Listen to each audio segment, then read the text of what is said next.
Assalamualaikum, my name is Arfat and welcome to a brand new video. Ladies and gentlemen, if you've not watched the previous video whereby I present an excerpt from my book, a paper, whereby how does Jesus pray and what are the significance in it, and can God, if Jesus is God, can God actually pray, and who is God praying to? Um, in this video, I have another paper from my upcoming book as well, the Quranic engagement with the Bible. As you can see here, this is a much longer paper, so I'll try to read much faster this time around. Let's begin. The Quranic engagement with the Bible. Story of Prophet Aaron in the Quran and Bible as a comparison. The Quran engages with the Bible in many different aspects. But what is the sole purpose of the Quran engaging with the Bible? Once they closely engage with the narratives and literature, and once we compare this, readers will realize that the Quran often corrected the Bible's narratives in remarkable ways. Take this into consideration. The Jews do not regard both David and Solomon as prophets. Instead, they were mere kings who were not free from monstrosity. According to most non-Muslim Quranic scholars, the author of the Quran, writing in the early 7th century, wrote that both David and Solomon were actually Israelites prophets. Okay? And they were not idolaters and idol worshippers. And they were not promiscuous. Much to the dismay of these non-Muslim academics, there is no evidence that the writings of rabbinical Judaism were prevalent among the Arabs in Western Arabia, especially in Medina and Mecca, where the Quran was allegedly written, despite Jewish communities being dominant there. Furthermore, most Arabs were Bedouins and could not read and write, let alone understand Hebrew, in which most rabbinical literature was written. There is evidence of these documents surfacing in Arabia, but this only comes much later, after the death of the Prophet Muhammad ﷺ in the year 632 CE. Another great example is how the Quran corrected the golden calf and Aaron narratives in the book of Exodus. In the first portion of the Old Testament, while the prophet Moses was on top of Mount Sinai, receiving revelation from God, the Israelites grew restless, and some started doubting that Moses would return. Therefore, to manage their restlessness, Aaron, the brother of Moses, built the Israelites a golden calf to worship. Little did the Israelites know that God, the all-hearing and all-knowing deity, in the Old Testament is depicted as Yahweh, informed Moses of what his king's people had done. The Quran narrated the same story with a different twist. There is no mention of Aaron fashioning a golden calf on behalf of the Israelites. Instead, the Israelites carved a statue of the golden calf without the assistance of Aaron, the brother of Moses. When Moses finally got down from Mount Sinai, Aaron explained that he had nothing to do with whatever the Israelites had done. And now let's compare the two narratives side by side. I'll read from the Old Testament, book of Exodus, chapter 32, verse 1 to 6 first. When the people saw that Moses delayed coming down from the mountain, and the people gathered around Aaron and said to him, "Come, make gods for us. Who shall go before us? As for this Moses, the man who brought us up out of the land of Egypt, we do not know what has become of him." Aaron said to them, "Take off the gold rings that are on the ears of your wives, your sons, and your daughters, and bring them to me." So all the people took off the gold rings from their ears and brought them to Aaron. He took these from them, formed them in a mold, and cast an image of a calf. They said, "These are your gods, O Israel, who brought you out of the land of Egypt." When Aaron saw this, he built an altar before it. Aaron proclaimed and said, "Tomorrow shall be a festival of the Lord, shall be a festival to the Lord." They rose early the next day, offered burnt offerings, brought sacrifices of well-being, and the people sat down to eat and drink and rose to revel. And in the Quran, Surah Taha, chapter 20 of the Quran, verse 90 to 96, this is what it said. Indeed, Aaron had said to them even before the return of Moses, "My people, you were fallen into error because of the calf. Surely your Lord is most compassionate, so follow me and obey my command." But they answered, "By no means shall we cease to worship it," the golden calf, "until Moses returns to us." After Aaron rebuked his people, Moses turned to Aaron and said, "Aaron, what prevented you from following my way when you saw them going astray? Have you disobeyed my command?" Aaron answered, "Son of my mother, do not seize me with my beard, nor by the hair of my head. I fear that on returning you might say, 'You sowed discord among the children of Israel and did not pay heed to my words.'" Moses said, "What then is your case, O Samiri?" He answered, "I saw what the people did not see, so I took a handful of dust from the trail of the messenger, and I flung into the fire. Thus did my mind prompt me." Okay. In comparing the two narratives above, the Quran blamed the Samiris for creating the golden calf, while the Bible stressed that Aaron, the brother of Moses, was the one at fault for leading the Israelites astray from the path of God. Out of the two narratives, which one is both more theologically and historically plausible? Both the Christians and the Jews will argue that the accounts found in the scripture is more theological and historical than that of the Quran, which comes much later. The argument falls somewhere along the line of whatever comes earlier is considered more historical. In this case, the Exodus accounts were written much earlier than the Quran. While this argument might sound logical, this is only sometimes true. An account could have been written earlier, however, it could not be based on eyewitnesses, or these accounts were copied from an unauthentic source and are therefore unreliable. Scholarships on the Bible have proven that the Exodus account found in the current Bible was written hundreds of years after the event occurred by someone living on the opposite side of the river Jordan, where Moses and the Israelites used to dwell. Furthermore, most Jews believe that Moses wrote the entire Torah. But how could this be if Exodus 34 mentions the death of Moses? Could Moses have predicted his death and reported it in the Torah?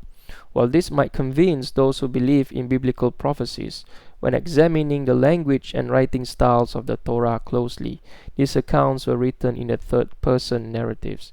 In other words, they were written by someone removed from the actual event. Moses did not write this.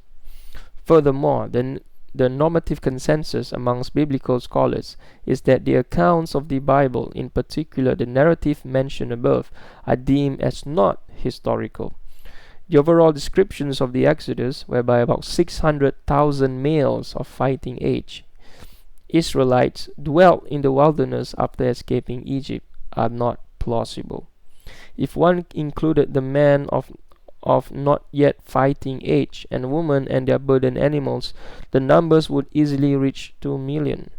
2 million Israelites living in Egypt would make a convoy that is 3 days long. Physically and geographically, the Sinai Peninsula is insufficient to feed a convoy of 2 millions.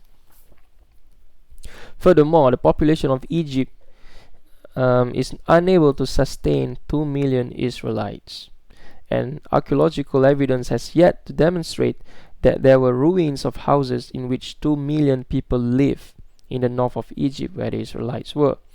And if we look at the accounts of how the Israelites first got there, initially their numbers were small. Okay, you can read the story of Joseph and Jacob. The children of Jacob were living in Canaan when Joseph invited all of them to reside in Egypt. According to most historians, Joseph lived sometime around the 17th century BCE.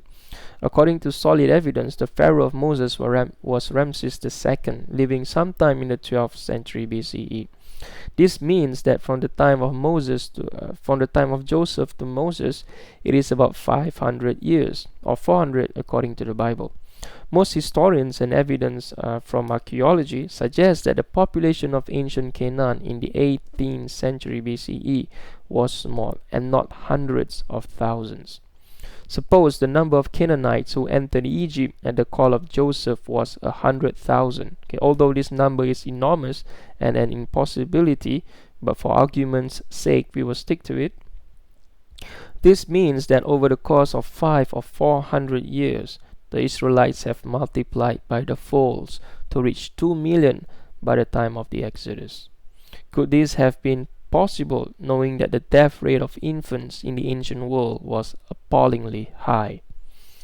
In addition, having many people residing in the desert for over 40 years will make the entire Sinai area fertile due to human excrement, which nourishes the soil. No ancient accounts of the Sinai Peninsula are productive with many blossoming trees.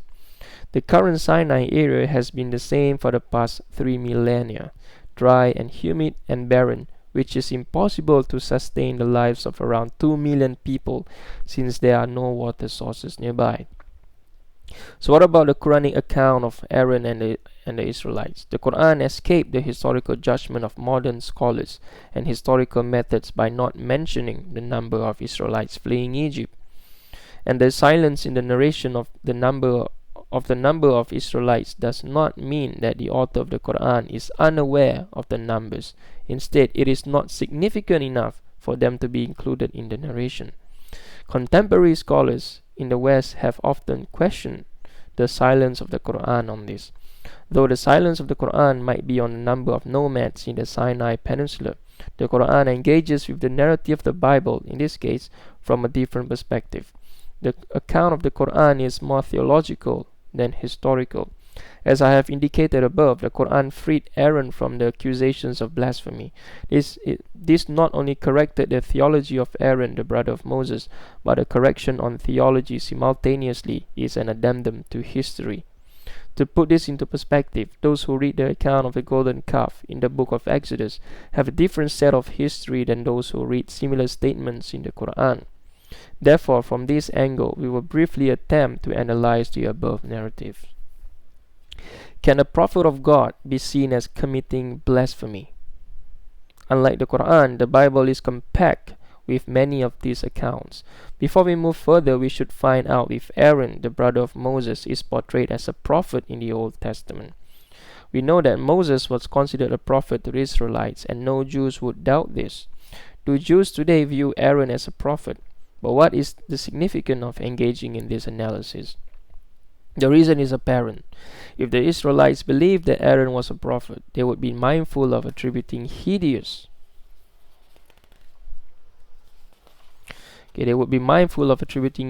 actions to a prophet. If Aaron were not a prophet, he would have fallen on the sharp pens of scribes, as both David and Solomon had. But as readers will be aware, this is not always the case, as one would expect. And albeit prophets or not, the sharp edges of the reed pens of scribes unfortunately scratch the very surfaces of the vellum. Scribes would still attribute sinful actions even to the prophets of God. It is easy to determine that the book of Exodus does declare Aaron a prophet, but a prophet to only Moses due to his having impediment in speech. Ironically, this deficiency in Moses is also echoed in the Quran.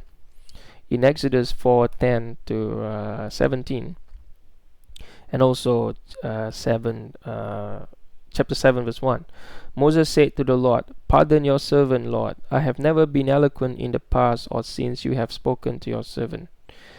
I am slow of speech and tongue." The Lord said to him, "Who gave human beings their mouth? Who makes them deaf or mute? Who gives them sight or makes them blind? Is it not I, the Lord? Now go, I will help you speak and teach you what to say." But Moses said, "Pardon your servant, Lord. Please send someone else." Then the Lord's anger burned against Moses, and he said, "What about your brother, Aaron the Levite? I know he can speak well. He is already on his way to meet you and will be glad to see you. You shall speak to him and put words in his mouth. I will help both of you and speak and teach you what to do. He will speak to the people for you, and it will be as if he were your mouth and as if you were God to him. but take this staff in your hand so you can perform the signs with it. And in Quran, Surah Taha, which is chapter 20, verse 25 to 30, Moses said, "My Lord, uplift my heart for me. Make my task easy. Remove the impediment from my tongue, so people may understand my speech, and grant me a helper from my family, Aaron, my brother. Strengthen me through him, and let him share my tasks, so that we may glorify you much, and remember you much, or truly you have always been overseeing us." There are many similarities between the two accounts, as indicated above. Scholars of the Bible and the Quran who do not accept miracles are still continually amazed at how the Prophet of Islam, having been unlettered, definitely does not know Hebrew and ultimately does not have access to the complete Torah, was able to narrate these accounts. As I have enumerated above, and here I shall repeat, despite the Jewish communities being ever present in Medina during the time of the Prophet, there is no direct evidence that the Prophet had access to this literature and that he studied with rabbis. However, even if he did and had come across the verses quoted above, why did the Prophet make bold statements in other parts of the Quran to deny that the Jews had crucified Jesus, the son of Mary? Is the Prophet merely coming up with these stories out of thin air? Furthermore, why would the Prophet Muhammad ﷺ name chapter 19 of the Quran after the mother of Jesus and not after his own mother? Why would he incur the wrath of his people, the Bedouin Arabs, and name a chapter of the Quran after the ethnic groups who had looked down upon the Arabs for millennium? Unfortunately, as I have stipulated above, it is best to leave readers to ponder this, as we do not have the space to dedicate our study to answering those questions. But what we should conclude from all these parallels and this similar analysis, I will present one point. The Bible and the Quran are regarded as part of the ancient Near Eastern writings, in that these writings fall within the Eastern Mediterranean civilization, though some scholars would refrain from adding the Quran into this category. There is interconnectivity between the Arab Bedouins and their more excellent Eastern brethren. At least this is what most historians would argue for.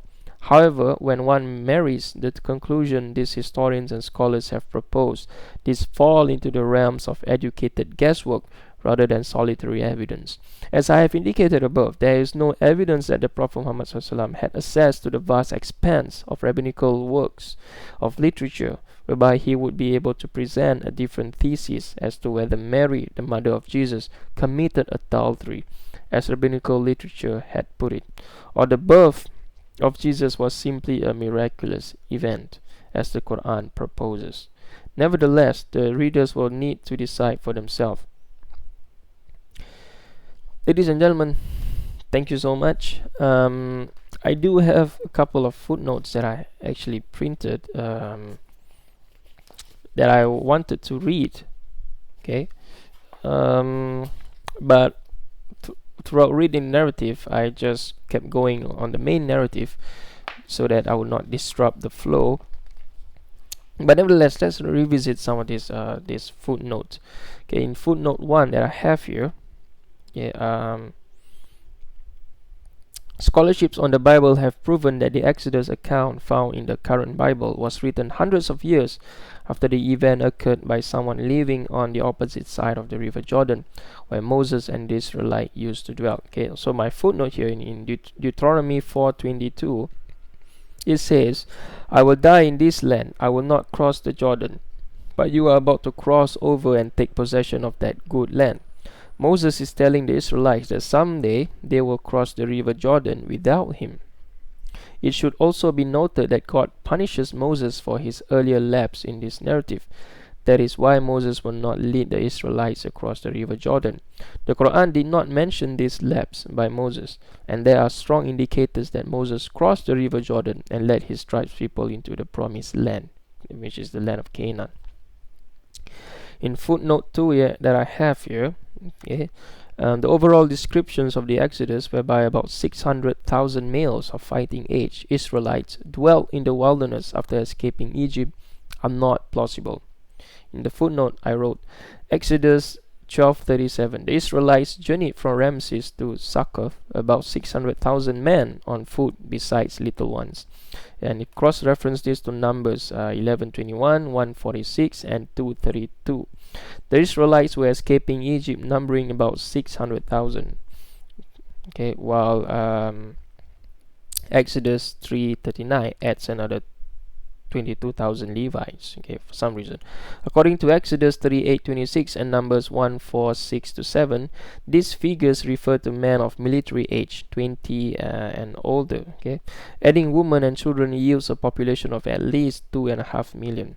Some scholars believe that in census context, the words translated thousands, aleph, does not have a numerical significance but mean clan or squad. As in Numbers 1:16, Judges 6:15, 1 Samuel 10:19, and elsewhere, in which case the number of people need not be that high, but this is unlikely since Exodus 38:24-6 and other passages indicate that individuals, not groups, are being counted. Okay, this is my argument. Okay, basically, the reason why disagree with some of the scholars say when they use word play here, that the word aleph it basically doesn't necessarily means exact figure, but I disagree with this, and I refute this by saying that actually in the passage itself, okay, it says that it is a fighting age, a fighting man of fighting age. Okay, that numbers in 600,000, so it's not an overall number. So if you include their family members, then you'll add up to 2.5 million. Now where was I? Okay. This excessive number certainly accords with Exodus' assertions that the Israelites in Egypt were extraordinarily prolific, okay, meaning they are able to multiply a lot. And this is Exodus 1:7-12. However, it conflicts with the reality that the land of Goshen and later the Sinai Peninsula could not have sustained such a population. The number probably originated in hyperbole. I use this word hyperbole. Hopefully no one is offended by that. Perhaps as an expansion of the standard 600-man military unit. Okay, this is Exodus 14:7, Judges 18:11, 1 Samuel 13:15, 23, etc. Comparably, the Haggadah inflates the number of plagues from 10 to 50. An Arabian Bedouin often magnifies numbers by factors of 10. Also in the Assyrian inscription. And annals also sometimes contain inflected numbers. Okay. Note also the 1,000-fold population growth wished for by Moses. This is in Deuteronomy 1:11. And the 3 million person army attributed to Kira, the king of the city-state of Ugarit. Okay. And readers can refer to the Jewish Study Bible, page 120. That's where I quote that from. Now, footnote number 3 here. The current Sinai area has been the same for the past 3 millennia, dry and humid and barren, which is impossible to sustain the lives of around 2 million people, since there are no water sources nearby. In the footnote I wrote, though for those who believe in prophecies and miracles, God provided the spring in Exodus. Okay, only one spring in the book of Exodus. However, 12 springs are mentioned in the Quran, each spring catering to the different 12 tribes of Israel, along with the quail and the bread, okay, the manna. In footnote 4, the account of the Quran is more theological than historical. Okay, and I wrote here, this does not mean that the account of the golden calf in the Quran is not historical. Okay. In footnote 5, we know that Moses was considered a prophet to the Israelites, and no Jews would doubt this. A prophet, in footnote 5, I wrote, a prophet is someone who prophesies on behalf of God. Moses was given the command to convey God's message to the Israelites. Therefore, he was accepted as a prophet. The question at hand is on Aaron. Aaron is not depicted as receiving any revelation from God. Instead, Aaron is to blame for his part to play in the blasphemy of the Israelites, which prevented them from entering the promised land in the later stage, and the reason for many of them being massacred by God. And this is in the book of Exodus, throughout the book of Exodus. Okay, and this is what the Bible depicts. Now, in footnote 6 that I have in this very brief excerpt, why would he incur the wrath of his people? Okay, the Prophet Muhammad SAW actually attributed chapter 19 to the mother of Jesus. Okay, and in footnote 6 I wrote, according to Paul, the children of Ismail, the Arabs, are children of a slave woman. Okay, and the Jews, being the children of Isaac, were not slaves. Okay, and this is what I quote in Galatians, and this is my translation. Tell me, you who desire to be under the law, do you not listen to the law? For it is written that Abraham had 2 sons, one by a slave woman and one by a free woman. But the son of the enslaved person was born according to the flesh, while the free woman's son was born through promise. This may be interpreted allegorically. These women are 2 covenants. One is from Mount Sinai, taking children for slavery. She is Hagar, okay, or Hajar in the Quran. So in the Islamic narrative, Hagar is Mount Sinai in Arabia. She corresponds to the present Jerusalem, for she is in slavery with her children.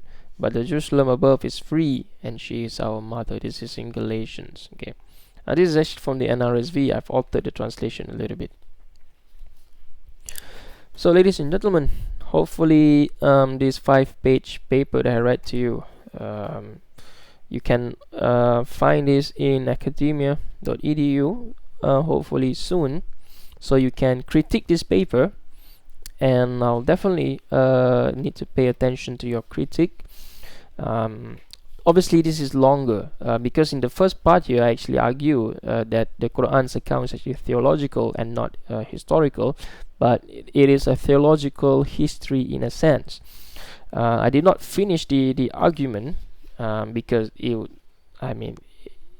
would take us a very long time if I were to read the entire chapter. So hopefully this is just an excerpt, and inshallah ta'ala I will finish editing the book soon. And yeah, so meanwhile I have these 2 papers. I'll probably upload them to academia by the end of this month. Maybe I'll also include another chapter or so, so that you guys can critique as well and get back to me on this. I also have another paper also from the book that I'll probably finish transferring to a different, because I do actually remove some parts so that it's much easier for me to say. I've removed all these technical discussions that I've written in the paper. If you watch my first video, I've actually removed the footnotes from here because it is packed with footnotes. That's not a fun thing for readers to read, and so in this video I'll just present it to you like this. But in academia.edu you'll be able to see the footnotes, inshallah ta'ala. Yeah, so I'll see you on my next video. Thank you for watching this video, and hopefully you benefit something from this as well. But before I go off, I enjoy making comparison between the Quran and the Bible, and sometimes when you make comparison between the Quran and the Bible, the other party is often offended also, but that is not the intention here. The intention here is to show you the different parallels, the similarities, dissimilarities, okay, and how is the Quran engaging with the Bible. Okay, it is definitely not the other way around, because the Quran came much later than the Bible. And so why is it one of the things when I started reading the Bible and the Quran, is there are so many similarities, but there are also so many differences, and the differences are often in the details. that I've just given you briefly in these two narrative. Also, to speak a little bit about my upcoming book, inshallah, it is a comparative between a comparative study between the Quran and the Bible. I engages more with the New Testament, although I do have some chunks that I engage with the Hebrew Bible as well. Because this work I focus on the New Testament and how the Quran engages with the New Testament. I'm still trying to think of, or I'm still trying to think if I should include more examples or so. But I want this work to be very brief, probably about 200 pages or so. Because once I started adding more, then it would take a longer time for me to finish. And also, the reason why I do not want to include a lot of Jewish parallel to the Quran is because I plan to, leave it that to my future work. So we have a comparison of the Quran with the New Testament, and then comparison of the Quran with the Hebrew Bible, inshallah ta'ala, in the future. Yeah, so ladies and gentlemen, I'll see you on my next video. Definitely over the course of these few upcoming videos, I'll definitely be reading to you excerpts from my paper, from my coming book, and make them available via academia.edu so that I can receive some constructive criticism as well, inshallah ta'ala. So ladies and gentlemen, I'll see you on my next one. Assalamualaikum warahmatullahi wabarakatuh.